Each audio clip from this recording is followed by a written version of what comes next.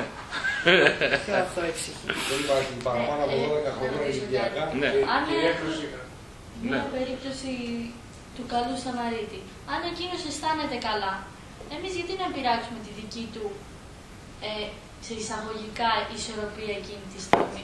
Για να έρθει σε σένα δεν θα αισθάνεται καλά. Αλλά όταν θα έρθει σε μένα, στον κάθε θεραπευτή, δεν θα νιώθει καλά με αυτό το πράγμα. Άρα Όχι, μπορεί αυτό να μην το έχει εντοπίσει αυτός ότι είναι το πρόβλημά του και να σου έρχεται για το στομάχι του. Και να μην έχει συσχετίσει ότι το στομάχι του έχει να κάνει σχέση με αυτό. Ναι. Ή θα το έχει εντοπίσει έτσι στο στομάχι, ή θα το έχει εντοπίσει στο ψυχολογικό ότι δεν μπορώ να είμαι πλέον ο καλός Σαμαρίτης ή με πιέζει αυτό το πράγμα, με καταπιέζει. Εκεί θα προσπαθήσει κάποιος. Όχι, μπορεί να σου έρθει με κατάθλιψη, μπορεί να σου έρθει με άλλο. Ναι, γιατί δεν μπορεί να βοηθήσει. Οτιδήποτε γύρω από. Όχι, μα αυτός δεν είναι σίγουρος ότι το έχει συσχετίσει, ότι αυτό που του συμβαίνει σχετίζεται με αυτό. Είτε δεν το το έχει συσχετίζει. συσχετίσει, είτε δεν το έχει συσχετίσει. Εμείς εκείνη τη στιγμή θα προσπαθήσουμε να κάνουμε κάτι. Στην προηγούμενη ζωή που εκείνος ήταν καλός Σαμαρίτης, αυτό τον ευχαριστούσε. Δεν θα μπορούσαμε να πειράξουμε. Έρχεσαι στο μύθο του ειδίποδα. Δηλαδή, ναι μεν, εγώ μπορώ να έχω κάνει... Θεωρώ ότι είναι η κατάλληλη στιγμή, αυτό θέλω να σας πω. Ναι, εντάξει, είναι η κατάλληλη στιγμή, αλλά αυτός ενωσούσε από νωρίτερα. Άσχετα πότε θα αποφασίσει, θα φτάσει στο πικ και θα εμφανιστούν τα συμπτώματα. Αυτός νοσούσε και από νωρίτερα, όταν τα κατάφερνε. Ναι, σίγουρα. Μπράβο. Γιατί το να θεραπεύεις δεν είναι ότι καλύτερα από το να κρατάς κάτι. Μπράβο, γιατί μπορεί ας πούμε εσύ να έχεις... να τα καταφέρνεις με τους μηχανισμούς άμυνας που θα κάνουμε σε άλλο μάθημα, αλλά κάποια στιγμή δεν επαρκούν και καταραίει το σύστημα και τότε εμφανίζεις. Αλλά ήσουν υγιής τότε που τα κατάφερνες. Όχι, δεν ήσουν υγιής, προσπαθούσες να καταφέρεις μια ισορροπία. Αλλά το παθολογικό στοιχείο υπήρχε και εσύ δεν μπορείς να το αναγνωρίσεις. Έτσι. Το να είσαι το καλό παιδί, ας πούμε, και να γίνεις θυσία για όλους, εκείνη τη στιγμή όλοι σε χρησιμοποιούν για όλους τους άρρωστους, μια χαρά είναι τα πράγματα. Όταν θα βγάλεις το καρκίνο, ας πούμε, τότε θα αρχίσει να ρωτήσεις τι μαλακία έκανα στη ζωή μου και πού ξόδευα την ενέργειά μου. Όχι, θα σε κατηγορήσω λίγο με τις μαλακίες που έκανες όταν είχε καρκίνο. Ναι, τέλος πάντων. Αλλά το θέμα είναι λοιπόν ότι η υπερβολή κάποιων χαρακτηριστικών, αυτό δηλαδή το πάμε. Όλο μέτρον άχρηστο δηλαδή. Δηλαδή πάμε λοιπόν ότι στην υγεία μας βοηθάει πολύ αυτό το θέμα της υπερβολής και της έλλειψης των στοιχείων. Έτσι. Δεξί αριστερό δηλαδή. Ναι, και δεξί και αριστερό και τα λοιπά. Δηλαδή ότι όλα τα πάντα θα χρειάζεται να είναι να μην υπερβάλλουν. Κάποιοι φιλόσοφοι παραδείγουν κανείς όταν θα εκφράσει την καθημερινή την Ελλάδα των πλησίων, Ναι, ναι. την αυτοθυσία, την παρακινείται ο άνθρωπος. Μπράβο. Γι' αυτό... Συγκεκριμένο χαρακτήρα, αφήνοντας κατά μέρος τους εγωισμούς, τις ιδιωτικές κλπ. Λοιπόν, αυτό, με τον ορισμό αυτό, δεν συγκρούεται. Όχι. Και να σου πω, κοίταξε, όχι, γι' αυτό πριν ξεκινήσουμε σας έβαλα το τι είναι τις διάφορες διαστάσεις για να μην μπερδευόμαστε. Κάποιοι λοιπόν αυτό που λες ανήκει στο ηθικά φυσιολογικό. Έτσι. Αλλά αυτό είναι μια παράμετρος. Είναι το πολύ όμως και όχι το συνολικό. Είναι μια παράμετρος. Είναι μια παράμετρος. Δηλαδή, από αυτοί που λένε όλα αυτά, πόσοι το έχουν καταφέρει στην πράξη? Λίγοι. Γι' αυτό τα είπαμε. Τα λέμε και θα τα ξαναπούμε για να τα εμπεδώσουμε. Και αυτοί που τα έχουν καταφέρει, Γιώργο, ανήκουν σε τέτοια που είναι είτε στα βουνά, είτε είναι μέσα στην πόλη, αλλά έχουν καταφέρει και έχουν εξορροπήσει όλη τη διαδικασία και να είναι ελάχιστα. Ναι. Αν έρθει ένας μοναχός σε κάποιο τρόπο, ασκητής μας, πάει για κάποια στιγμή, δεν πάνε, αλλά δεν πρέπει. Δεν πάνε. Θεωρούν την ομοιοπαθική ως... Όχι όλα. Λοιπόν, μην ξεφεύγουμε τώρα από το θέμα της ουσίας, δηλαδή τώρα δεν κάνουμε συζήτηση γι' αυτό. Θα το αντιμετωπίσει ο παθητικός ως φυσιολογικό άνθρωπο. Εξαρτάται ο μειοπαθητικός και ποια εκπαίδευση έχει πάρει. Από τη στιγμή. Ένας ομοιοπαθητικός ο οποίος εδράζεται στις απόψεις αυτές. Από τη στιγμή που έχει ασθένεια, ναι. έχει θέμα. Ναι. Τι άλλο να λέμε. Ψυχολογικά θα τον θεωρήσει. Καταπιέζει κάποια Αυτός που πράγματα. είναι έτσι δεν σημαίνει ότι είναι και φτασμένος που λες. Οπότε όλοι παίζουν μέσα από το παιχνίδι, στο πεδίο. Δηλαδή δεν σημαίνει ότι είναι μοναχός. Τι σημαίνει είναι μοναχός. Στα μοναστήρια έχει την εικόνα όπου δείχνει τους διαφόρους μοναχούς πόσα είναι η σκάλα της στο να φτάσουν στη θέωση και πέφτουν σε κάθε σκαλοπάτι διάφορα άλλο και τους τρώνε τα θηρία. Και μπορεί κι άλλος να φτάσει στο παραπέντε και να σκάσει. Ο Παΐσιος έβγαλε καρκίνο. Τι σημαίνει ας πούμε. Άρα λοιπόν ακόμα και ο Άγιος ανά πάσα στιγμή, ο δυνητικά Άγιος, κινδυνεύει να αρρωστήσει, να αποκτήσει ένα delusion, το delusion της αγιοσύνης και να καταρρεύσει. Άρα λοιπόν, γι' αυτό τα συζητάμε όλα αυτά, αλλά θέλω να πάμε σε ένα κάποιο άλλο, να θέσουμε μια άλλη χρειά η οποία είναι επίσης πολύ σημαντική. Πριν, όταν έκανα την ειδικότητά μου στο ψυχιατρίο, κάναμε ομαδική θεραπεία. Η ομαδική θεραπεία μαζεύει στους ασθενείς, τους έχουμε σταντάρει ποιοι μπορούν να συμμετέχουν σε κοινά γκρουπ με βάση το επίπεδο τους και θέτουμε θέματα συζητήσεων. Αυτά βοηθούν πάρα πολύ, η ομαδική θεραπεία βοηθεί πάρα πολύ στην κοινωνικοποίηση, στο να δουν οι ασθενείς να βγουν έξω από το πρόβλημά τους, να δουν ότι κι άλλοι έχουν προβλήματα τέτοια, να αναπτυχθούν και φιλοσοφικές συζητήσεις. Είναι πολύ καλή σαν θεραπεία, έτσι. Λοιπόν, κάποια στιγμή λοιπόν καλή ώρα, όπως ήμασταν εμείς τώρα, τέθηκε η κουβέντα στο τι τελικά είναι υγεία. Και ένας από τους σχιζοφρενείς είπε το εξής: η υγεία είναι το να ελπίζεις ότι θα γίνεις καλά.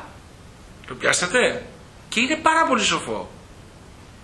Και το σκεφτόμουν για πολλά χρόνια. Και λέω πράγματι, ο ορισμός της υγείας πρέπει να εμπεριέχει την έννοια της ελπίδας. Που είναι ψωρικό χαρακτηριστικό πάλι, έτσι. Ο ψωρικός ελπίζει. Έτσι. Αρκεί όμως αυτό? Δεν αρκεί. Αλλά υπάρχει. Το έχει πιάσει αυτό το νόημα της ελπίδας. Τι άλλο χαρακτηριστικό θα μπορούσαμε να βάλουμε? Και η ελπίδα σε κρατάει ζωντανό και αγωνιστικό. Δεν σε αφήνει να... Προσπαθείς. Προσπαθείς. Άρα προχωράμε. Άρα η υγεία είναι να ελπίζεις, να προσπαθείς. Πρέπει να βάλουμε και κάτι άλλο εδώ. Γιατί αν προσπαθείς και απογοητευτείς και θα καταρρεύσεις.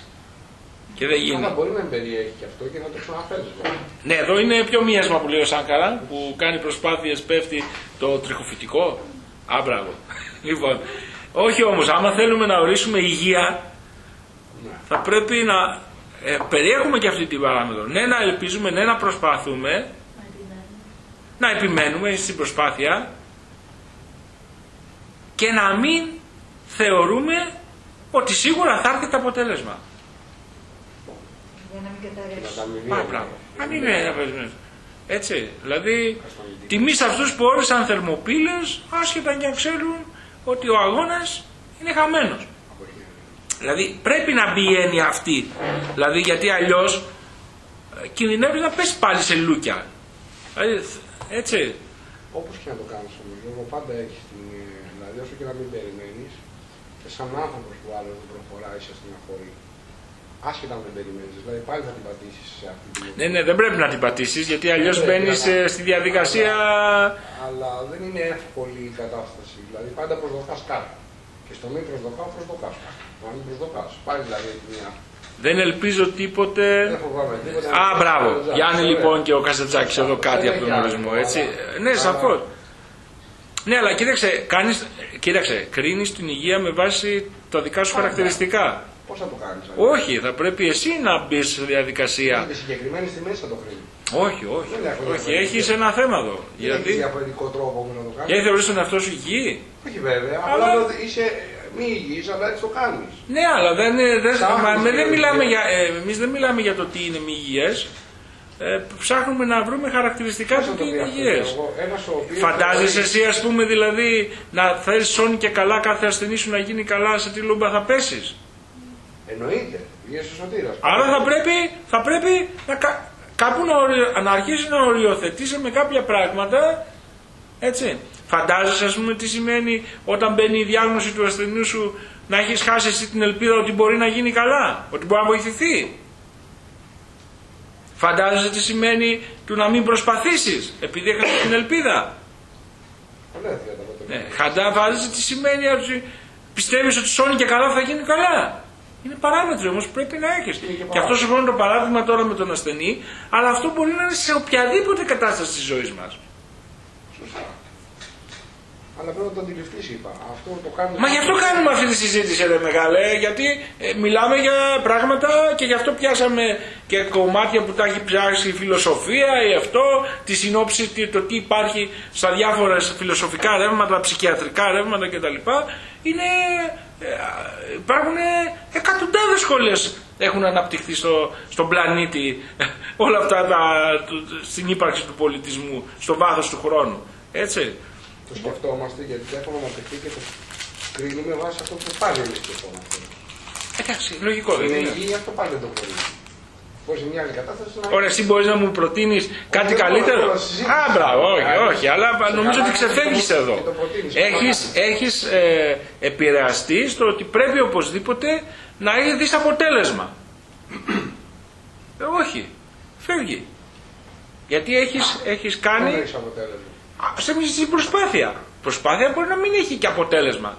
Σαφώς και μπορεί να μην έχει. Εντάξει, απλά προσπάθησες, ήλπισες, έκανες την προσπάθειά σου, είσαι εντάξει με τη συνείδησή σου, από εκεί και πέρα αφήνεις και την έννοια του Θεού π.χ., του άλλου ας πούμε, του θαύματος, έτσι. Και όπως λέει ο λαϊκός Βάρδος, τα πιο...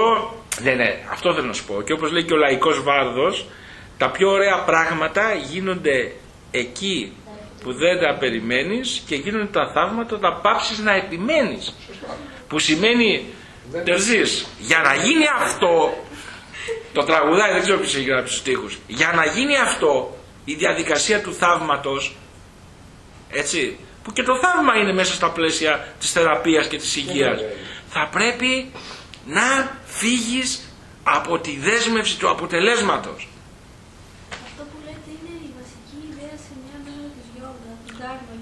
Ναι. Που λέει ότι η σημασία έχει δράση. Πρέπει να κάνεις αυτό που θες να κάνεις με καλή πρόθεση και αυτό εκεί πέρα να μην ενδιαφέρει το αποτέλεσμα. Και το κάνεις για να γίνεις... Μα ό,τι λέμε τώρα, ξέρετε, είναι συνοδήλευμα πολλών σχολών. Δεν διαφωνούμε. Μα δεν διαφωνούμε, αλλά συζητάμε. Λοιπόν. Και στην υγεία, όταν κάποιος εμφανίσει κάτι ή δεν νιώθει καλά, δεν θα πρέπει να αλλάξει το στάση ζωής του, τον τρόπο που σκέφτεται. Άβω, τα λες πολύ ωραία. Σας έστειλα ένα βιντεάκι.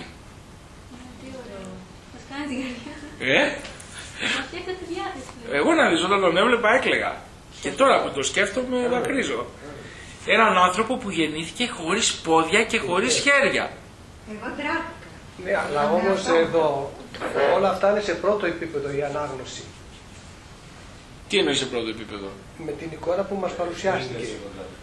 Όχι, το μπορούμε να το δούμε σε πολλά επίπεδα. Ναι, γι' αυτό λέω, σε πρώτο επίπεδο. Μόλις τον είδαμε. Λοιπόν, το είδατε όλοι το βιντεάκι?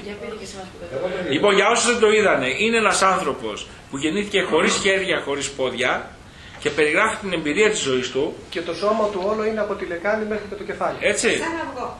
Ναι. Και περιγράφει τη ζωή του, πώς δηλαδή στα 8 ήθελε να αυτοκτονήσει και τι προσπάθειες έκανε και σε αυτή τη στιγμή...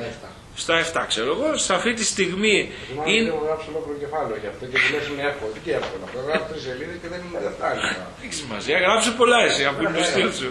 Λοιπόν, και κάποια στιγμή λοιπόν αυτός έχει φτάσει στο σημείο να δίνει διαλέξεις, έτσι, να διδάσκει μια φιλοσοφία ζωής, να βγάζει λεφτά από το χρηματιστήριο κτλ. Και να κάνει αγαθοεργίες. Λοιπόν, και σας λέω, να ορίσουμε την υγεία πάλι. Αλλά να σας πω την αλήθεια, εμένα δεν μου φάνηκε πολύ υγιής. Εμένα μου φάνηκε για τους πιο υγιείς ποπόδες. Πιο υγιής.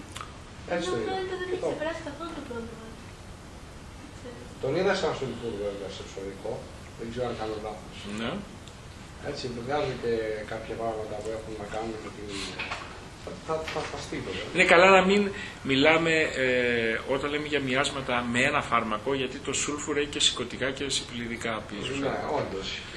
Τον είδες λοιπόν σαν ψωρικών. Τον είδα σαν ψωρικό. Απλά είπα ότι έβαλα και εκείνο και έχω βάλει και κάποια άλλα. Θα το στείλω. Κοίταξε, εξορισμού, έτσι, το ότι γεννήθηκε χωρίς χέρια και χωρίς πόδια είναι συμφιλιδικός. Σωστά. Εξορισμού. Είναι συμφιλιδικό μοίασμα. Έχουμε μια συμφιλιδική κατάσταση. Έχουμε και αυτό. Έτσι. Αλλά. Μπερδεύεται και με το. Δηλαδή να είναι και το θεματικό εκεί πέρα. Δεν το έχω στείλει εγώ, θα το διαβάσει, δεν θέλω να. Ναι, εντάξει. Αλλά η όλη αυτή διαδικασία πέρασε σε συμφιλιδικές φάσεις ο άνθρωπος σε επίπεδο ψυχικό που ήθελε να αυτοκτονήσει. Αλλά αυτό που κάνει αυτή τη στιγμή αυτό είναι κατεξοχήν ψωρικό. Έτσι. Γιατί ελπίζει. Φτάνει στο σημείο να πει ότι ξέρεις, και η ελπίδα, είπαμε, είναι από τα χαρακτηριστικά του ψωρικού μοιάσματος. Θυμάσαι και το κάνει υπομονή και ο ουρανός θα γίνει πιο γαλανός. Καθαρά ψωρικό μοίασμα. Έτσι. Και βλέπει τη χαρά του, έτσι, μέσα από την κοινωνία. Θέλει να προσφέρει. Καθαρά ψωρικό. Μπράβο. Εντάξει. Λοιπόν, άρα λοιπόν ο άνθρωπος αυτός, ενώ σωματικά είναι συμφιλιδικός, ψυχικά υπερτερεί. Μα είναι, δεν είναι δυνατόν, ρε παιδιά, με βάση όποιον ορισμό υγείας. Άμα σου λείπουν πόδια, χέρια. Το ψυχικό κομμάτι φαίνεται, πολλές φορές υπάρχουν αυτό που λέμε μια χαρά και είναι χάλια. Και βλέπεις ανθρώπους, γι' αυτό είπα και εγώ έκλαιγα.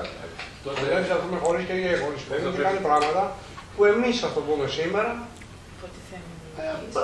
λένε τρελό, δεν κάνουν τίποτα. Μπράβο. Οπότε λοιπόν βάζεις αυτόν, ας πούμε για παράδειγμα, και βάζεις δίπλα έναν Άδωνη που του έτυχε π.χ. να σκοτώσει τον, ξέρω εγώ ποιον ήταν, εγκληματία, ξέρω εγώ. Ο άλλος λοιπόν έχει να έρθει μελής, έχει πώς το λένε, έτσι. Γι' αυτό είναι η σύμφυλη του όμως είναι εδώ πέρα. Και πάμε πάλι που βλέπετε λοιπόν ότι είναι δύσκολο να ορίσεις πάλι την υγεία. Δεν είναι. Γι' αυτό από άποψη γνωστικής, ναι. Και τον παράγοντα προσαρμοστικότητα. Το πάμε. Πότε βούδας, πότε κούδας. Τα πάμε αυτά. Το έχουμε ήδη θέσει το θέμα. Αυτός είναι προσαρμοστικός. Ή την απόκτησε την προσαρμοστικότητα. Θα μπορούσε να πει τι δείχνει. Όχι, δεν είναι από προσανατολισμός. Όχι, δεν είναι από προσανατολισμός. Δεν το κατάλαβε σωστά. Να ζει κανείς αποδεχόμενος το πρόβλημά του. Δηλαδή, έχω ένα πρόβλημα κινητικό, μου λείπει κάτι και τα λοιπά. Ότι όμως αυτό δεν είναι τροχοπέδι για να ζήσω μια κάτω δυνατόν χαρούμενη ζωή. Ναι, εντάξει, δεν διαφωνεί κανείς αυτό. Αναγνωρίζω αυτό που έχω. Είναι μειονέκτημα αναμφίβολα, πριν όμως ζω με αυτό έχω συμφιλειωθεί, η συμφιλίωση, η προσαρμοστικότητα με το έλλειμμα, ό,τι έλλειμμα και αν έχουμε, ένα έλλειμμα κινητικότητας, ένα έλλειμμα διανόησης, ένα έλλειμμα όπου είμαστε ελλειμματικοί. Ναι, δεν διαφωνεί κανείς αυτό που λες, αλλά γιατί λες το πότε βούδα, πότε είναι αυτό. Όχι, δείχνει, είσαι προκατηλημένος. Είσαι προκατηλημένος και πρέπει να αναθεωρήσεις το φιλοσοφικό σου υπόβαθρο. Λοιπόν, είναι θάνατος, η ζωή είναι κίνηση. Είναι αλλαγή. Και κάτι άλλο θα πρέπει να πω. Στόχων και αγώνας για να φτάσουμε εκεί. Αυτή είναι η κίνηση. Η κίνηση δεν είναι μία από εδώ, δεν μας βγήκε μία. Όχι, δεν κατάλαβε σωστά, δεν έχεις καταλάβει σωστά το τραγούδι. Ο Ρασούλης στο συγκεκριμένο τραγούδι χρησιμοποιεί 4. Και λέει, εκεί που πρέπει να είσαι αέρας, πρέπει να είσαι αέρας. Εκεί που πρέπει να είσαι φωτιά, πρέπει να είσαι φωτιά. Εκεί που σημαίνει γη, πρέπει να είσαι γη. Και εκεί που είναι το νερό, είναι το νερό. Χρησιμοποίησε τα 4 στοιχεία. Γι' αυτό έβαλε 4 και δεν έβαλε 5. Καταλαβαίνεις τι να πω, γιατί αυτός έχει μελετήσει πράγματα και ο στίχος αυτός είναι σωστό. Δεν είναι το πήγαινε, δεν είναι κατάσταση Mercury, π.χ. Έτσι. Μιλάει για την προσαρμοστικότητα και την τετραπλή φύση. Για τα 4 στοιχεία ο Ρασούλης. Και καλά μελετημένο δηλαδή, είναι αλήθεια. Σε ποιο τραγούδι το λέει αυτό? Θα στο βάλουν τα ακούσετε. Το λέει ο... Πότε μου θα πότε είναι μελετημένο, δεν είναι εξέλιξη. Έτσι. Αν εννοεί αυτό, έχει μια ιστορία. Πάντως, όχι, το εννοεί και δεν είναι τυχαίο αυτό. όταν λέμε ότι ο άνθρωπος πρέπει να είναι σε κίνηση και να αναλάβει δράση και να είναι δραστήριος στη ζωή του και να κάνει πράγματα, σημαίνει ότι έχει κάποιους στόχους, έχει παραγνωρίσει ένα πράγματα, αναγνωρίζει και τη δική του ανέλεια, το αν είναι ικανός να φτάσει σε κάποιο στόχο.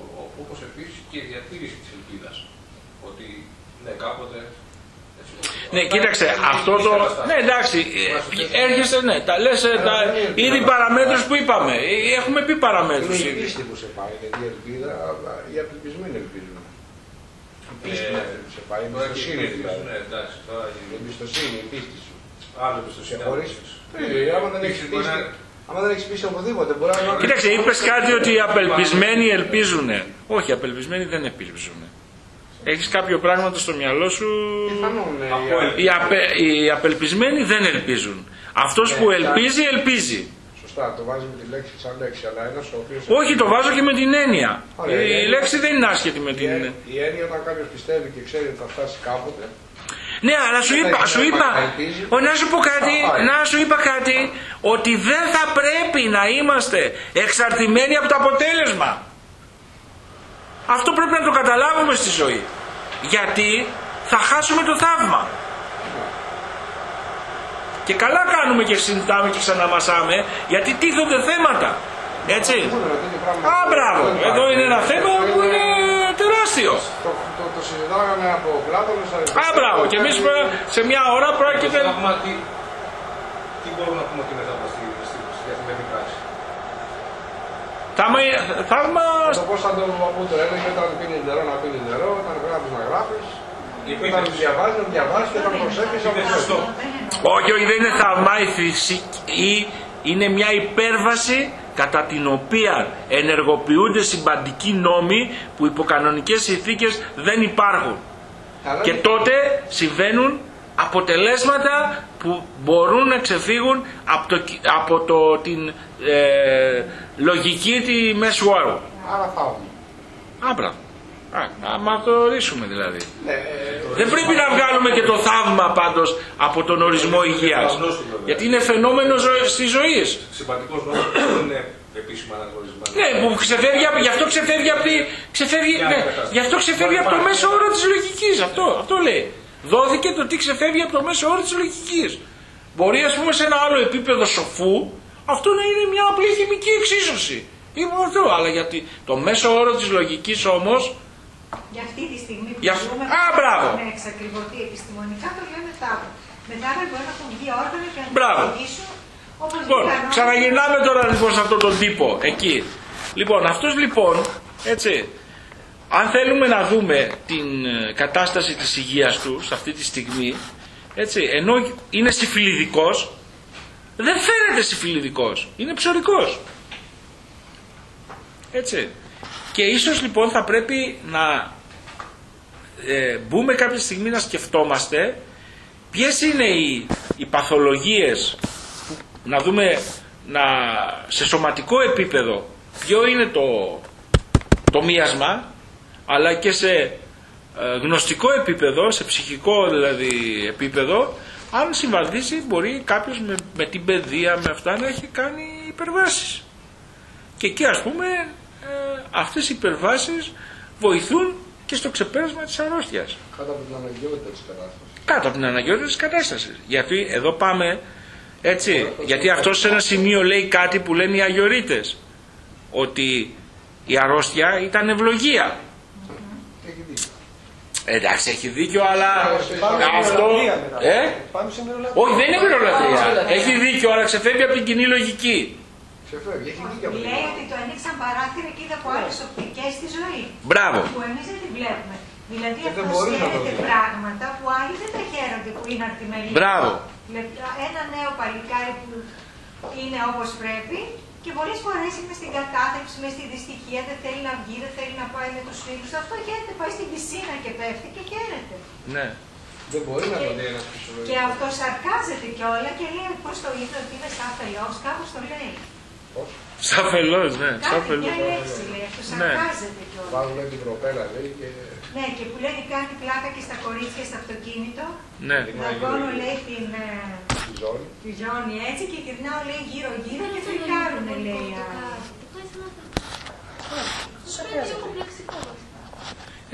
Να σου πω κάτι, έχεις φανταστεί να γεννιέσαι χωρίς πόδια και χωρίς χέρια, πώς θα μπορείς να αντιμετωπίσεις τη ζωή. Έχεις κάποιο πιο... Χιούμορ. Ναι, βέβαια. Και γελάει με την φρικάρια. Πώς το λέγανε το παιδάκι που του κόψανε το κόκκι το πρώτο στο ρεύμα, το δικό μας. Ένα καλοκαίρι. Ναι. Τα πόδια. Ναι. Και άμα δεις μια συνέντευξη που έδωσε προχτές, το θαυμάζεις. Και έχει ελπίδα για τη ζωή, ότι θα κάνει οικογένεια, είναι μηχανικός. Δηλαδή αυτό το παιδί έζησε πως είναι να χάρεις αυτό που έχεις. Ναι. Ναι. Και ξαφνικά και σε παιδική ηλικία. Εγώ το ξέρω αυτό προσωπικά, σας λέω ότι βλέπει κανείς με άλλη οπτική τη ζωή. Βλέπει πράγματα που δεν τα έβλεπε πριν. Γίνεται άλλος άνθρωπος, νιώθει αλλιώς και εκτιμάει πράγματα τα οποία τα θεωρούσε δεδομένα και χωρίς σημασία. Έχει δίκιο διότι κάτω από δύσκολες καταστάσεις παίρνει εσύ και γίνεται. Δεν το παίρνει. Ακόμη και το γεγονός ότι ξυπνάς το πρωί και πας και φτιάχνεις το πρωινό σου και πας και κάνεις το μπάνιο σου και πας ξέρω εγώ στην τουαλέτα που δεν του δίνει σημασία. Δεν του δίνει σημασία. Όταν δεν μπορείς να τα κάνεις αυτά τα πράγματα, τότε καταλαβαίνεις ας πούμε πόσο σημαντικά είναι που τα έχεις ακόμη και το νερό που πίνουμε, το καθαρό νερό. Ναι. Φυσικά είναι. Ναι. Εδώ θέτει στο θέμα της ελλείψεως, ότι όταν έχουμε καταλαβαίνουμε τα πάντα μέσα από την έλλειψή τους. Έτσι ίσως και εδώ είναι η έννοια των εστιών, διαφόρων έτσι, προσεγγίσεων τέτοιου τύπου, ότι μέσα από την έλλειψη αποκτάς τη γεύση, αποκτάς την χαρά, γιατί αν το έχεις κάθε μέρα κάτι ισοπεδώνεσαι και πρέπει να το απαξιώνεις. Χάνει και την έντασή του. Όχι με τη στέρηση, όχι. Έλλειψη όχι με το νόημα της στέρησης, όχι, γιατί μετά πάμε σε άλλη. Την έλλειψη αποχή. Ακόμα και η στέρηση, καταστάσεις στέρησης σε βάζουν να εκτιμήσεις μετά και να δεις τη ζωή με άλλο τρόπο. Κάποιοι ανατολίτες λένε ότι μέσω της ασθένειας μοιάζει με κατάσταση η ασθένεια αναγκάζεται, λένε, σε αναθεώρηση τοποθετήσεων και δράσης στο τι είναι εκείνο που τον οδήγησε να ασθενήσει. Δηλαδή μας αναφέρει και διαστήσει. Είναι ένας τρόπος να... Αυτογνωσίας. Να ενισχύσουμε το ηθικό μέρος του ανθρώπου. Δηλαδή, τι έφτασε και μου οδήγησε εδώ. Ίσως αυτός ο προβληματισμός να είναι μια ευεργετική διαδικασία. Να αναγνωρίσει ο άνθρωπος ενδεχόμενα λάθη στον τρόπο διαβίωσης. Στην έλλειψη αγάπης, στη χρήση αλκοόλ, ναρκωτικών, και πάλι απώλεια ενέργειας, όλα αυτά που ενδεχομένως να το οδηγήσει κάπου διάστημα. Ναι, βέβαια, αυτό είναι το νόημα της αρρώστιας. Η αρρώστια σε οδηγεί σε επαναδιαπραγμάτευση των όρων ζωής, της φιλοσοφίας σου κτλ. Όχι με τον τρόπο που λειτουργούν. Αυτά που συζητάμε, ναι. Και όχι με τον τρόπο του. Έξω η κοινωνική δομή όπως υπάρχει αυτό. Κοίταξε, αν δεν το κάνεις αυτό, θα είσαι ντουβάρι, θα παραμείνεις ντουβάρι. Και θα συνεχίσεις να έχεις μεταστάσεις, υπερβολές. Όπως είναι. Δεν συμβαίνει σε όλους. Πολλοί άνθρωποι μέσα από μια... Όχι. Πολλοί άνθρωποι μέσα από αρρώστια άλλαξαν. Και το περιγράφουν. Δεν θα παίρνετε μόνο την αρνητική άποψη. Δεν είναι την αρνητική, το εννοώ σε κοινωνικό επίπεδο που δεν συμβαίνει για να μπορεί να βοηθηθεί περισσότερος κόσμος. Εννοείς, πώς το λένε. Εντάξει. Μετά όταν πάει ο άλλος και τη δίνει αυτό που λέει και το καμαπώνει και τον αυτό και δεν τον βάζει να το κάνει. Είναι και προσωπική υπόθεση. Είναι και θεραπευτική υπόθεση. Είναι και μαθητείας. Δηλαδή, αν δεν τα λέει τώρα εκείνος εκεί, πιθανόν να έλεγε και κάτι άλλο. Δηλαδή, το μαθαίναμε και σε αυτό. Πήγα με έναν άλλο τρόπο. Εμπιστεύεσαι έναν δάσκαλο. Αυτά που σου λέει και το ψάχνει βέβαια. Δεν είναι ότι. Αλλά λες, μ' αρέσει και εμένα, στο μέλλον. Άρα σε πάει κάπου. Σ' αρέσει όμως. Σε κάποιους μπορεί να μην αρέσει και να μην. Σωστά.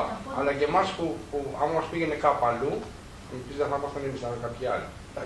Πάντως είναι και θέμα ανθρώπων που μπορεί να το κάνει. Ναι, σαφώς υπάρχει και θέμα εκπαίδευσης, υπάρχει θέμα. Είναι πολλά πράγματα μαζί. Εντάξει. Είναι πολλά πράγματα μαζί. Γιατί ο άλλος πονάει, έχει καρκίνο, πάει σε έναν γιατρό. Τον εμπιστεύεται, θέλει, δεν θέλει. Τώρα είναι ο Γιώργος ο Λουκάς, έχει καλός, αλλά μπορεί να είναι κάποιος άλλος. Που να μην μεταφέρει τέτοιες ιδέες και τέτοιες σκέψεις. Εντάξει, έτσι κι αλλιώς ισχύει αυτό. Κάθε δυνατότητες να προχωρήσει παρακάτω. Ναι, πάντα γίνεται γι' αυτό. Λοιπόν, ξαναγυρνάμε λίγο πάλι και σε επίπεδο γνωστικής, ας πούμε, παθητικής, θεωρητικά εμείς έχουμε όλοι μέσα μας όλες τις ιδέες, όλες μας αφορούν. Πάλι κοιτάμε την υπερβολή και την έλλειψη. Έτσι. Λοιπόν, όλοι έχουμε το σούλφουρ μέσα μας. Όταν το σούλφουρ είναι σε υπερβολή, θα έχει δημιουργήσει θέματα. Όταν είναι σε έλλειψη, θα δημιουργήσει αυτά. Και το ίδιο ισχύει θεωρητικά με όλα τα στοιχεία του περιοδικού πίνακα. Έτσι. Σε χημικό επίπεδο. Και σε επίπεδο ιδεών, το αντίστοιχο. Λοιπόν, κάτι άλλο.